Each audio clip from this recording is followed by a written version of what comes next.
Because too many people believe that abuse begins when he punches her or she slaps him. But the truth is, it's controlling behavior, coercive behavior that escalates and gets worse and worse and worse. And by the time somebody is actually hit, they more or less believe that of course they deserve it. They said the wrong thing. They talked to the wrong person.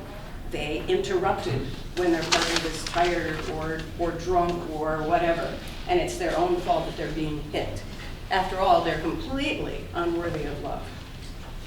So I don't expect you guys to remember this based on just watching it up there. I do encourage you to Google it if it's new to you, because it's pretty revelatory if you pay attention to it. So this is me and my baby sister, Amy. Amy is 5, I'm 10. 2 years later, 78 pounds, I was sexually assaulted for the first time. I was babysitting, and that night I was a monster. I was the tickle monster, and I'm stomping around the house. I'm gonna get the kids, I'm gonna get the kids, and I get them. And we're giggling and laughing and rolling around on the floor, and then suddenly the dad comes in. The dad comes in and he says, I wonder if the babysitter is ticklish. And he gets on top of me and he starts grinding into me. And his kids are behind the chair saying, Daddy, stop, please stop. And I'm stuck under this man. The gym teacher had said to kick him where it counts, but I'm a child and this is an adult and I am pinned. But then I remember that when my dad got mad at me, he would take the little hairs on the back of my neck and yank. And so I do this to this guy, and he stomps out of there. He's angry, and he leaves, but he leaves. So I'm safe. A couple of hours later, his wife comes home, and she pays me, and she says, my husband will give you a ride home. And I'm like, I'll walk. And she says, are you kidding me? Your mother will kill me if I let you walk. And so I had to get into the car with this man. And I remember opening the door and the dome light popped on and I got in and I squeezed against that door as hard as I could. And he reached over and he put his hand on my thigh and he said, we'll never tell anybody what we did, right? Well, the first thing I did was I told. I ran upstairs, Mom, Dad. And Mom looks at Dad and I look at Dad and my father says, never tell anyone or you'll be known as a slut. And so I left home.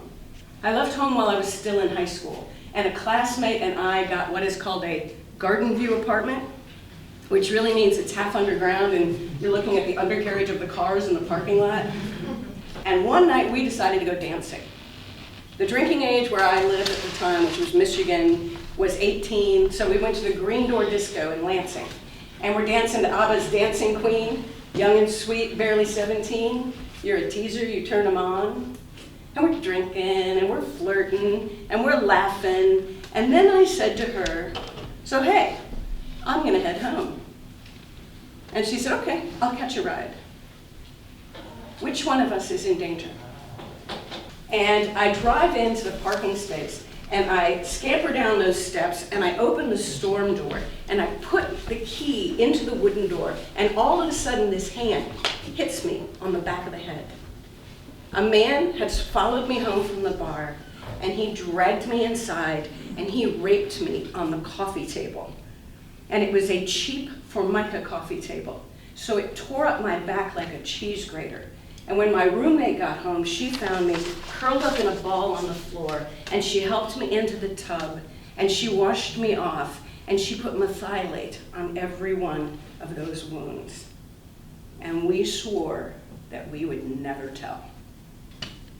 We'd been drinking. We'd been flirting. We'd allowed ourselves to get separated. I couldn't ID the guy. Everybody would know that I was a slut. Because that's what we do, right? We blame the victim, and we shame the victim into silence. But the statistics on research of convicted rapists is that they have raped an average of 8 times before they're stopped. So if my parents had made the dad of the babysitting held responsible, what he did to me would not have happened to Susan and Colleen. But if Sandy and Mary's parents had held him responsible, it wouldn't have happened to me. I don't want you to be me when you grow up, because I want you to know how to intervene. I want you to accept that awkward conversation that is awkward and uncomfortable lasts this long. Wishing you'd had that conversation so far the rest of my life.